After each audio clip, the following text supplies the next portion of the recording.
The snow fell in thick, soft curtains across the Vancouver film set that morning, blanketing the trailers and equipment in a hushed white silence that made even the usual chaos of production feel reverent.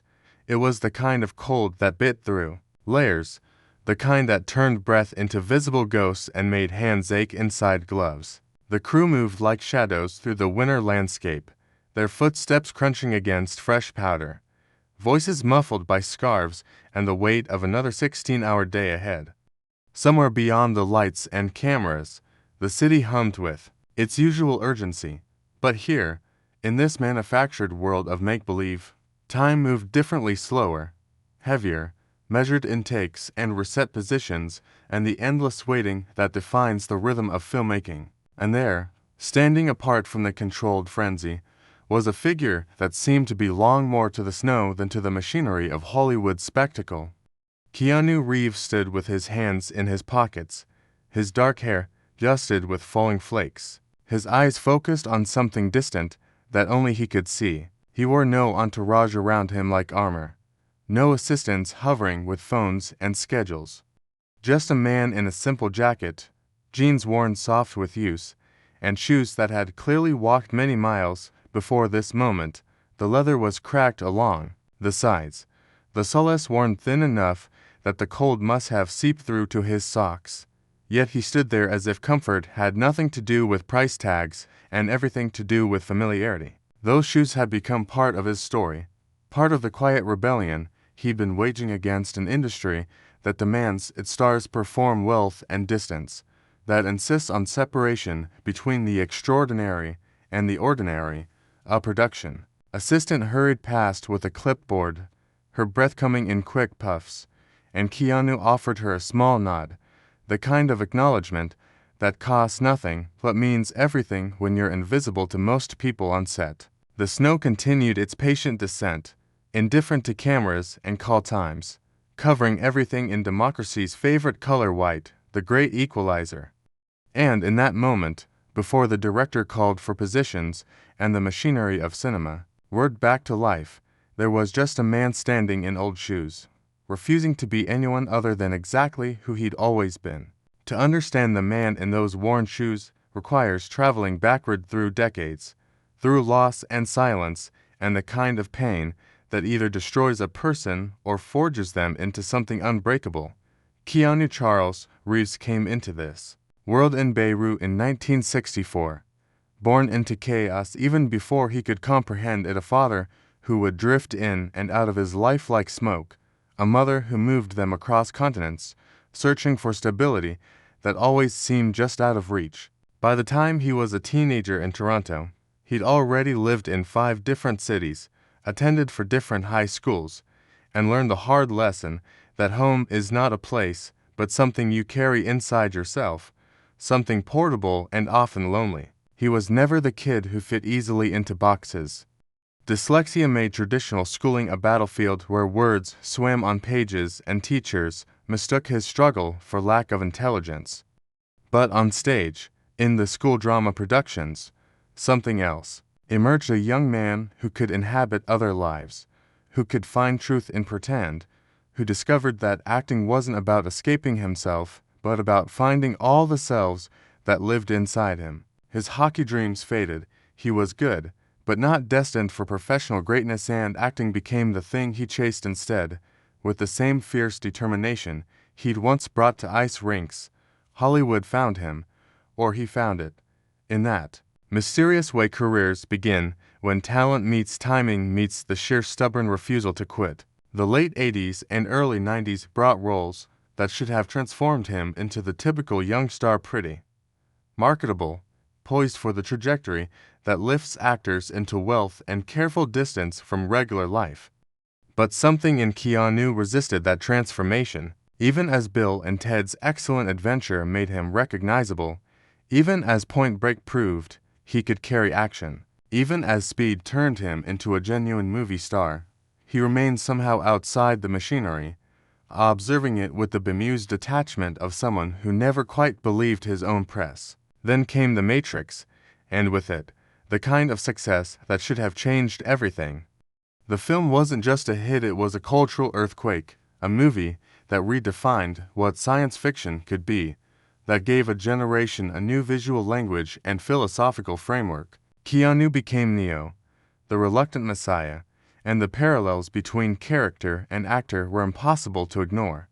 Here was a man playing someone who had to choose between comfortable illusion and difficult truth, who had to learn that being the one meant sacrifice, not celebration. The studios threw money at him, the kind of money that makes numbers meaningless, that turns actors into corporations. His fee climbed into the stratosphere, 15 million and climbing, with profit participation that would make him one of the wealthiest actors of his generation. But wealth, it turned out, was something Keanu wore as uncomfortably as he might have worn a crown. While other actors bought islands and private jets, he bought motorcycles and kept living in relatively modest spaces, while others hired publicists to craft their images. He simply lived his life and let people see what they saw. The stories began to accumulate: Keanu on the subway, Keanu giving up his seat, Keanu eating alone at diners, Keanu signing autographs for hours because he understood that fans weren't interruptions, but the reason he had a career at all. These weren't calculated PR moves. They were simply the actions of a man who never lost sight of the fundamental sameness between himself and everyone else trying to navigate existence. And underneath all of it, invisible to most, was grief. His daughter, born still in 1999, a loss that should have had time to become joy, but instead became a wound that never fully healed. His girlfriend, Jennifer Syme, killed in a car accident 2 years later, taking with her any remaining illusion that success could protect you from life's cruelest blows. Keanu never made spectacle of his pain, never used it to sell magazines or garner sympathy. He simply carried it, the way you carry anything precious and broken, carefully, privately, with the understanding that some things can't be shared without diminishing them. That grief seeped into his work, into the quiet intensity he brought to every role, into the way he moved through the world with a gentleness that suggested he knew how fragile everything really was. By the time he stood in those worn shoes on that Vancouver set, he'd lived enough lives for several men: child of divorce, high school dropout, struggling actor, movie star, action hero, grieving father, survivor. Each identity had shaped him, but none had defined him more than his own stubborn insistence on remaining human in an industry designed to make gods and monsters out of mortals. The shoes, in their own quiet way, were a statement: this is who I am, take it or leave it. The incident that would capture imaginations and reaffirm everything people believed about Keanu Reeves began unremarkably, the way most meaningful moments do, not with fanfare, but with observation. A photographer, one of the anonymous army, who make their living capturing celebrities in unguarded moments, had positioned himself at the edge of the film set. He'd learned years ago that Keanu was worth watching not for scandals. The actor was frustratingly well-behaved, but for these small, human moments that felt increasingly rare in an age of curated perfection. Through his long lens, the photographer noticed the shoes first. In an industry where actors are styled within an inch of their lives, where wardrobes for even casual set visits can cost more than most people's monthly rent, Keanu's footwear was jarringly ordinary. Not vintage designer sneakers meant to look authentically worn, truly old shoes, the kind that should have been retired seasons ago. The leather had cracked like dry riverbeds, the color faded from whatever rich shade they'd once been to a mottled gray-brown that spoke of rain and salt, and to many winters. Where the sole met the upper, small gaps had opened, gaps that would let in water and cold with democratic impartiality. It was February in Vancouver, the kind of wet, penetrating cold that's somehow worse than the dramatic freezes of other regions. The snow kept falling, and crew members stamped their feet and huddled near the heaters during breaks, layered in technical winter gear designed for actual Arctic conditions. And Keanu stood there in shoes that belonged in a donation bin, apparently unbothered by the cold seeping through worn leather and thinned rubber. Word spread through the set the way gossip always does, whispered between takes, mentioned over coffee, raised eyebrows, and disbelieving shakes of heads. Someone from the production designer's team, horrified by the contrast between the multi-million-dollar star and his dollar store footwear, decided to take action.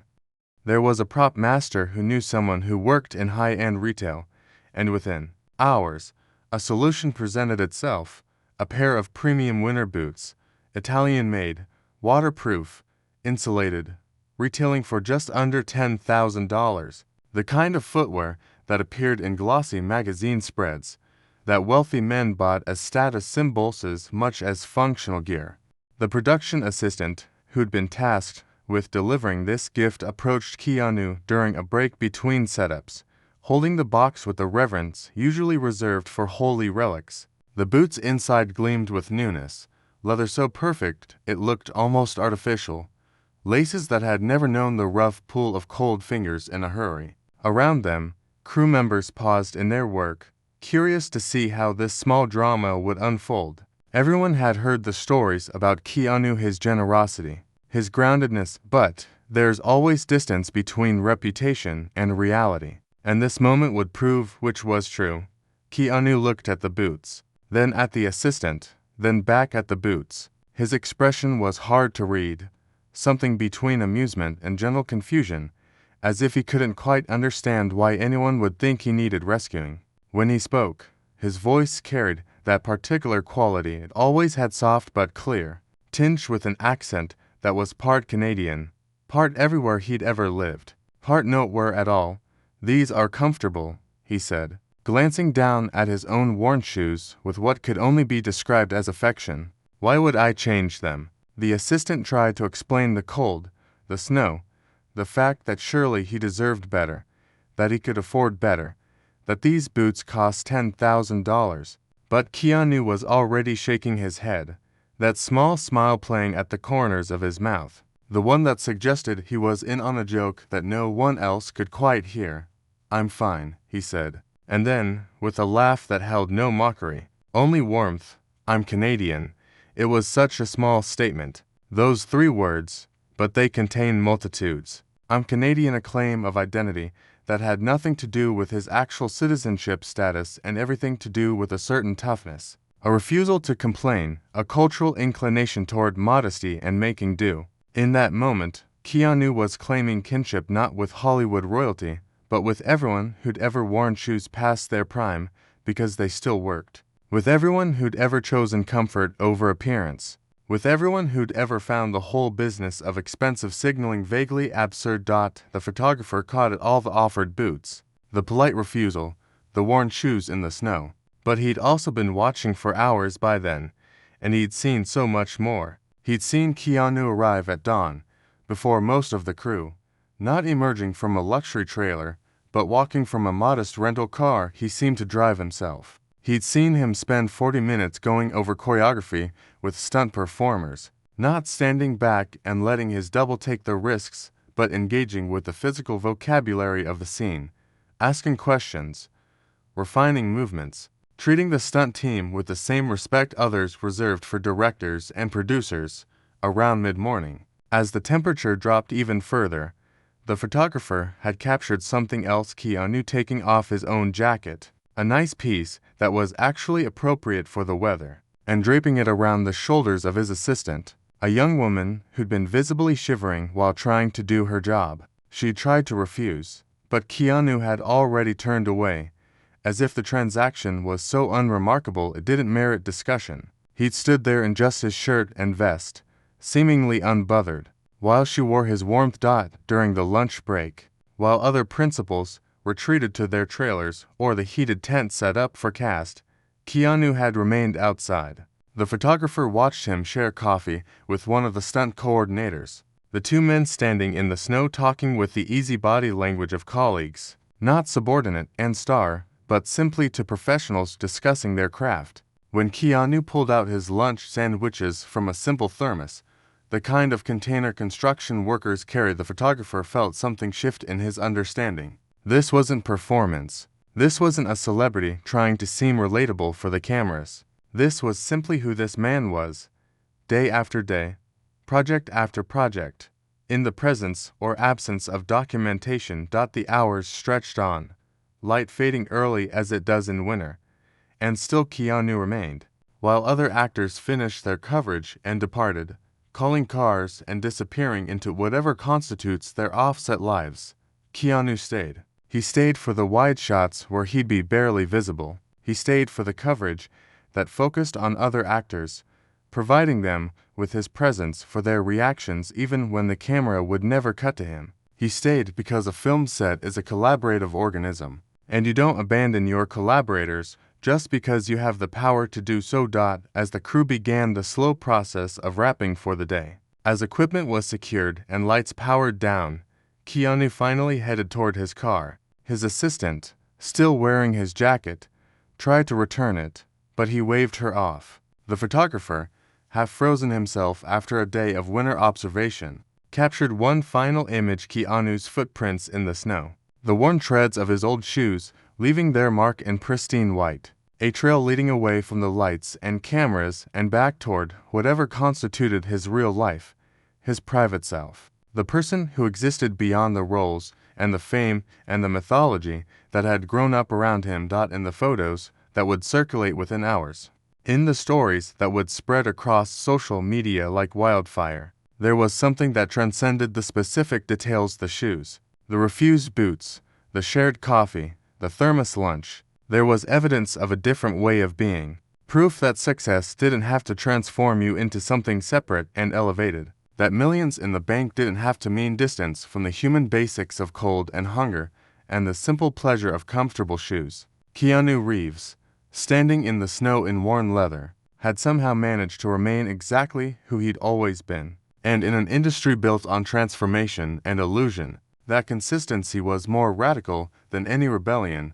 The photographs went viral within 12 hours, because of course they did. In an age starved for authenticity, for proof that decent people exist in indecent industries, the images of Keanu in his worn shoes hit something deep and hungry in the collective consciousness. Social media erupted with commentary, some mocking the $10,000 boots as emblematic of Hollywood excess, others celebrating Keanu's refusal as a kind of quiet revolution. Think pieces appeared analyzing what his choice meant, what it said about wealth and humility, and the performance of relatability versus actual groundedness. But beneath the noise and the discourse, something more personal was unfolding. The production assistant who'd offered the boots, the one who'd witnessed the gentle refusal, shared the story with her family that evening over dinner. Her younger brother, struggling with the pressure to perform success in his own life, to buy things he couldn't afford to signal status he didn't feel, heard something in the story that changed his thinking. If Keanu Reeves, with 15 million reasons to wear those boots, could choose comfort and authenticity instead, maybe status signaling was optional after all.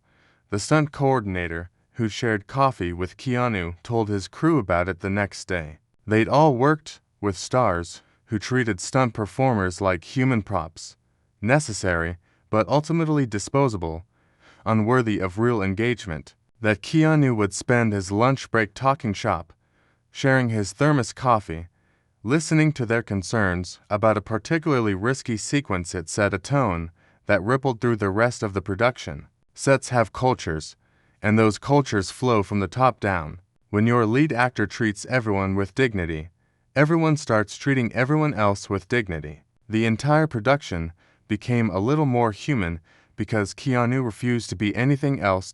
His assistant, the one who'd received his jacket, wore it through the rest of that cold week of filming. She posted about it later, not during the moment, which would have felt exploitative, but months after, when the film had wrapped, describing what it meant to work for someone who noticed when you were cold, who sacrificed his own comfort without making a production of it, who understood that kindness isn't diminished by money, but revealed by how you treat people who can't do anything for you in return. They were also the quieter reverberations, the ones that never made headlines. A teenager in Ohio, bullied for wearing the same cheap sneakers every day because his family couldn't afford the brands his classmates wore, saw the photos and felt something ease in his chest. If someone rich and famous could wear old shoes and be proud of it, maybe his shoes were fine too. A single mother working two jobs to keep her kids fed, feeling the constant shame of not providing them with the things other children had. Saw Keanu's thermos lunch and felt seen, validated in all her small economies and practical choices. The actor himself seemed largely oblivious to the attention, or at least determinedly indifferent to it. In the few interviews he gave during the press tour for the film, when journalists inevitably brought up the shoe incident, he deflected with characteristic self-deprecation. "They're just shoes," he'd say, clearly bemused that anyone found this newsworthy. "I've had them a long time. They work." He refused to let it become a statement about humility or a comment on Hollywood values. They were, to him, genuinely just shoes, comfortable ones that served their purpose, no more worthy of analysis than any other practical choice. But the people around him understood what he perhaps didn't, or chose not to acknowledge, that in a culture drowning in performance and pretense, genuine unpretentiousness is revolutionary. That in an industry where wealth is meant to separate you from normal human concerns, remaining concerned with normal human things is a form of resistance. Keanu's worn shoes were a message he didn't mean to send, but one that arrived nonetheless. You don't have to become someone else to deserve success, and success doesn't require you to abandon the person you've always been. The film wrapped eventually, as films do, and the crew dispersed to other projects, carrying with them their stories of those cold weeks in Vancouver. The shoes remained, presumably, on Keanu's feet, getting a little more worn, a little more comfortable, a little more perfectly themselves, and somewhere, in the vast digital archive of human moments captured and shared, the photographs persisted: a man in the snow, refusing luxury, choosing comfort, being exactly himself, while the world watched and wondered how such simple authenticity had become so rare that its documentation felt like news.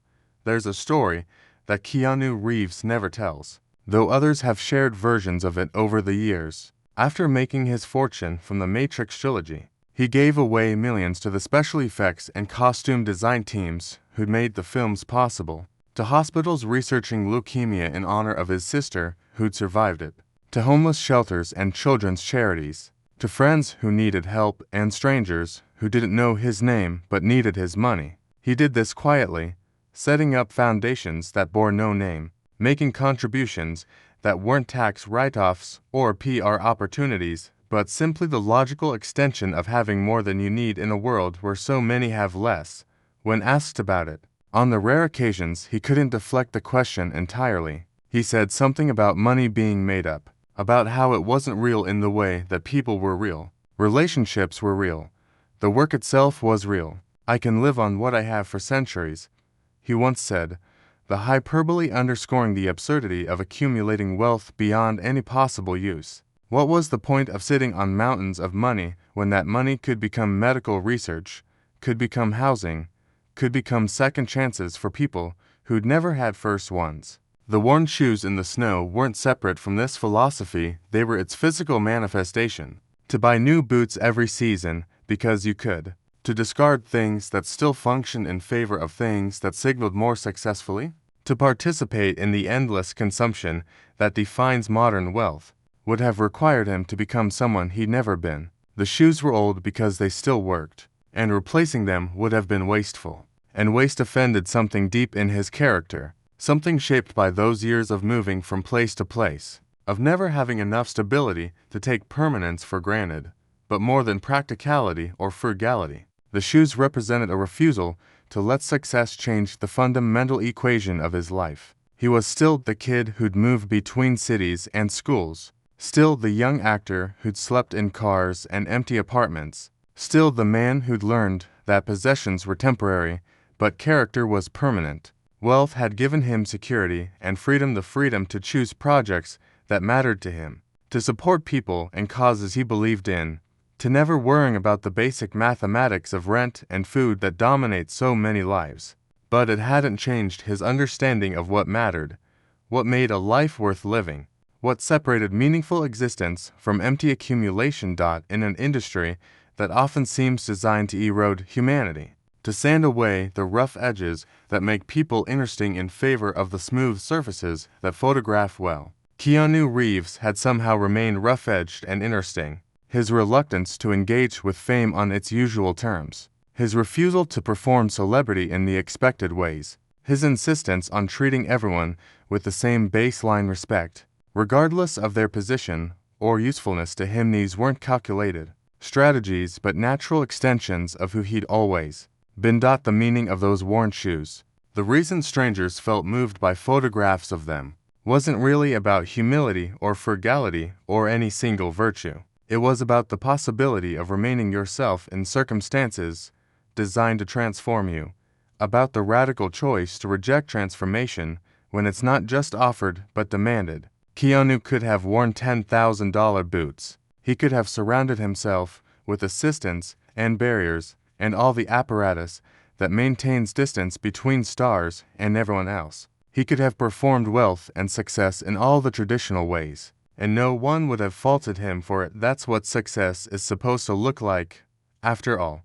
But he didn't, and that choice, repeated daily in 1,000 small ways, suggested something profound about agency and authenticity. We live in a world that tells us we must become different to deserve success, that achievement requires abandoning our earlier selves, that growth means transformation into something shinier and more impressive. Keanu's worn shoes, his thermos lunches, his subway rides and diner meals, and all the accumulated evidence of his persistent ordinariness told a different story. They said that maybe you could become successful and remain yourself. That maybe wealth was something you had rather than something you became. That maybe the point wasn't to transcend your humanity, but to fully inhabit it, with all its practical needs and simple pleasures. And worn, comfortable shoes, for the people who saw those photographs and felt something stir in their chests. What stirred wasn't just admiration for a celebrity being humble. It was recognition, the sense of seeing their own values reflected back at them from an unexpected place. The validation of choices they'd made in their own lives. The permission to reject the constant pressure to perform and acquire and signal. If Keanu Reeves could stand in the snow in old shoes and be perfectly content, maybe contentment wasn't about having more, better, newer. Maybe it was about knowing what enough looked like and being satisfied when you reached it. The legacy of that cold February day on a Vancouver film set isn't the viral photographs or the think pieces or the social media discourse. It's the subtle shift in perspective that occurred in thousands of individual minds. The small recalibration of values that happens when you witness someone living according to principles you thought were obsolete. Kindness isn't obsolete. Generosity, inobsolete. Authenticity, inobsolete. They just sometimes wear old shoes and eat lunch from thermoses and refuse to make a spectacle of themselves, which makes them easy to miss in a world that rewards spectacle above all else. Keanu Reeves didn't set out to teach anyone anything that day. He was just trying to do his job, stay warm enough to keep working, and maintain the same professional standards he'd always held himself to. But in doing exactly that, in refusing the boots and sharing his jacket and treating every person on that set with dignity, he demonstrated something that no amount of preaching could convey, that how you treat people when you don't have to treat them well reveals who you actually are, and who you actually are matters more than anything else you might achieve or accumulate. The shoes, worn a little thinner now, probably still sit somewhere in his closet or by his door, waiting for the next cold shoot, the next early morning call time, the next opportunity to be exactly what they've always been: comfortable, reliable, good enough. And that, in the end, might be the whole point. Good enough is sometimes perfect, and perfect is sometimes just the thing you've always had, worn soft with use and better for it. The world keeps insisting we need more, better, newer, shinier, and somewhere in that world, Keanu Reeves keeps putting on his old shoes and quietly insisting otherwise, proving with every step that you can walk through fame and fortune and all of life's chaos without losing the simple, essential truth of who you were before any of it began.